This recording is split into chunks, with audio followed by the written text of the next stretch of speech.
नमस्कार दोस्तों, मैं उम्मीद करती हूँ आप लोग स्वस्थ होंगे और सुरक्षित होंगे। दोस्तों, आज का ये वीडियो बहुत ज़रूरी है। मैं चाहती हूँ कि आप लोग इस वीडियो को ज़्यादा से ज़्यादा शेयर करिए और अगर किसी के पास अपना खुद का चैनल है तो प्लीज़ इस वीडियो को अपने चैनल पे अपलोड करिए और लोगों को बताइए कि एग्जैक्टली क्या हो रहा है, किस तरह से ऑक्सीजन सिलेंडर हमारे शरीर में काम करता है, क्या ऑक्सीजन की हमें सच में ज़रूरत है, जिसके लिए हम अंधाधुंध भाग रहे हैं। अस्पतालों में इतनी जो है किल्लत है ऑक्सीजन सिलेंडर्स की।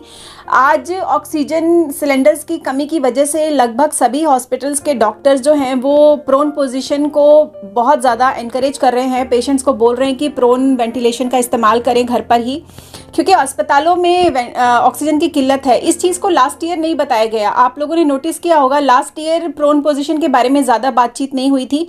इस साल ज़्यादा हो रही है। तो क्यों इस साल ज़्यादा हो रही है, क्यों लास्ट ईयर ज़्यादा नहीं हुई? लास्ट ईयर इसलिए नहीं हुई क्योंकि लास्ट ईयर इनफ ऑक्सीजन था हमारे पास और अस्पताल वालों को अपना बिजनेस भी करना था, जिसके चक्कर में जो है उन्होंने नहीं बताया। देखिए कितनी दुविधा की बात है कि इस साल उनके पास अवेलेबल नहीं है, इसलिए मजबूरी में उन्हें बोलना पड़ रहा है कि सबको कि भाई आप घर पे प्रोन पोजीशन करो और यहाँ पे हॉस्पिटल में अवेलेबल नहीं है ऑक्सीजन, तो घर पे जितना आप कर सकते हैं करिए, नहीं हो पाएगा तो आप अस्पताल आइए। अब मैं आपको बताती हूँ मेरी आप बीती कहानी कि हमारे घर में हमने किसी को खोया है और वेंटिलेटर पे जाने के बाद ही खोया है। उसके बारे में मैं आप लोगों से शेयर करना चाहूँगी। एक छोटी सी स्टोरी है हमारी। अभी कुछ ही महीनों पहले की बात है। मेरी x mother in law bathroom में गिर गई थी एक्चुअली, और उनके पैर में चोट आई थी, मोच आई थी, उनको फ्रैक्चर हो गया था। अस्पताल ले जाया गया। लगभग 1 महीना वो अस्पताल में थी।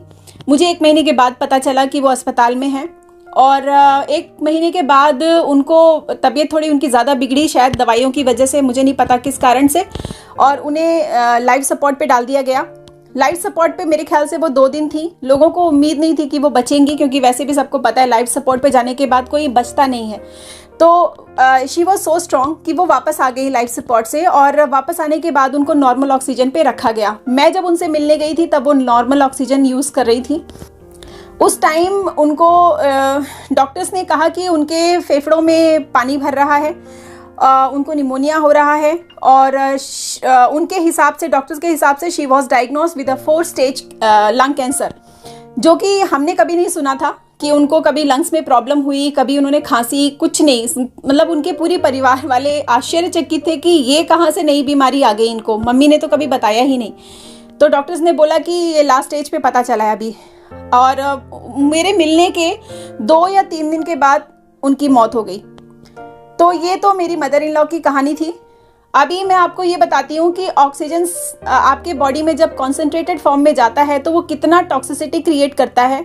आपको पता है एक इंसान जो है वो 1 मिनट में 7 से 8 लीटर ऑक्सीजन जो है वो इनहेल करता है, जिसमें से सिर्फ और सिर्फ 21% ऑक्सीजन जो है वो हमारे शरीर में जाता है। जो हम वातावरण से जो ऑक्सीजन लेते हैं, जो एयर से ऑक्सीजन लेते हैं, वो हमारे शरीर के अंदर सिर्फ और सिर्फ 21% जाता है, जिसमें से हमारा खून जो है वो 5-6% जो है वो ब्लड में एब्जॉर्ब होता है, और बाकी जो है हमारा बॉडी बाहर फेंक देता है।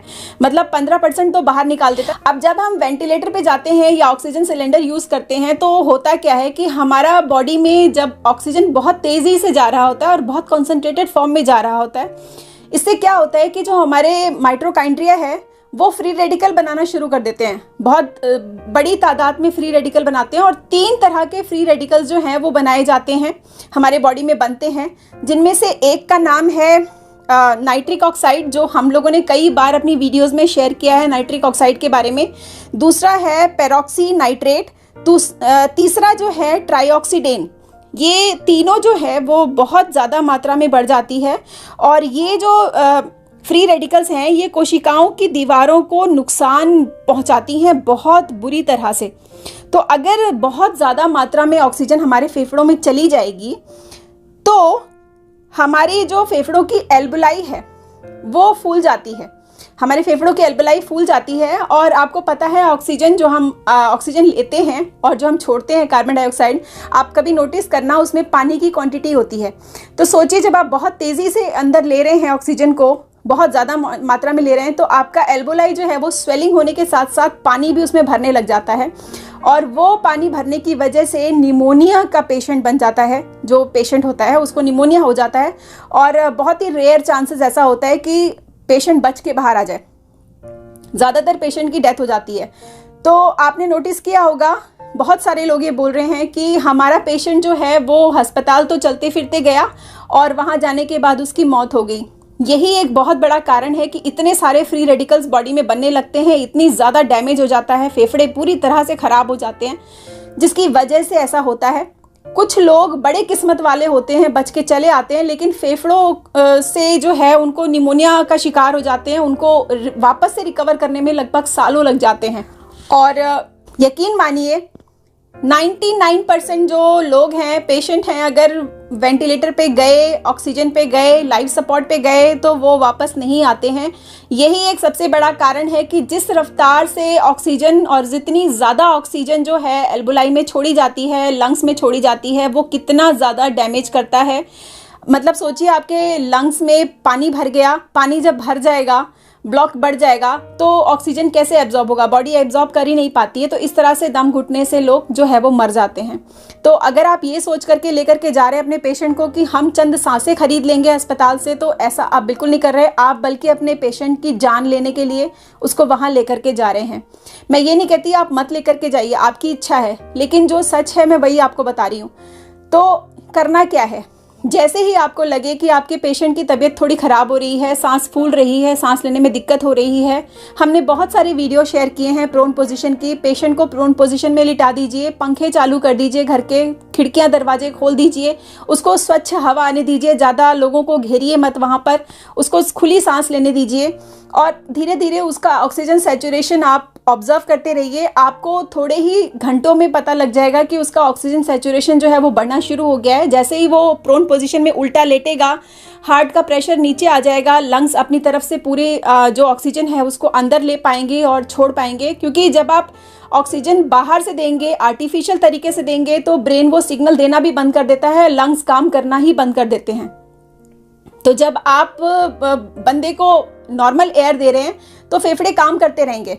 थोड़ा सा वक्त लगेगा, हो सकता है 1 दिन का वक्त लग जाए, लेकिन फेफड़े अपनी तरह से काम करेंगे, ढंग से काम करेंगे, और पेशेंट की जान नहीं जाएगी। अगर आप किसी से बहुत प्यार करते हैं तो आपको अपने पेशेंट को प्रोन पोजीशन से ही बचाना चाहिए। कुछ लोग ऐसे महारथी हैं जो कहते हैं कि BRC सर की नाइस टीम जो है हर हॉस्पिटल के बाहर क्यों नहीं खड़ी होती है।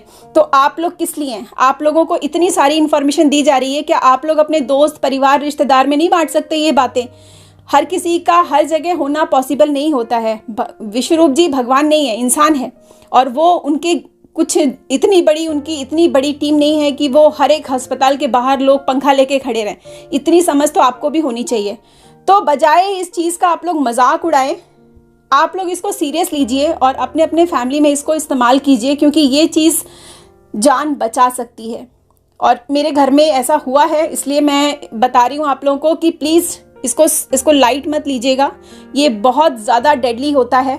अगर आपका कोई भी फैमिली मेम्बर वेंटिलेटर पे गया तो वापस आना नामुमकिन है। आप सोचिए, आपके पैसे जाएंगे, आपका परिवार का मेंबर जाएगा, और जो दुख होगा वो अलग से। तो दोस्तों मैं उम्मीद करती हूँ ये वीडियो आपको बहुत ज़्यादा इन्फॉर्मेटिव लगी होगी। अपने आस पड़ोस में लोगों को बताइए, समझाइए कि क्या हो सकते हैं, क्या कॉन्सिक्वेंसेस हो सकते हैं इसको इस्तेमाल करने से, प्रोन पोजीशन कितना सेफ है, कितना इफेक्टिव है, ये सब कुछ बताइए लोगों को, करवा के दिखाइए, खुद भी कीजिए। आज के लिए इतना ही, मिलती हूँ नेक्स्ट वीडियो में। तब तक के लिए आप सब लोग अपना ख्याल रखिएगा। Take care, love you all and good bye.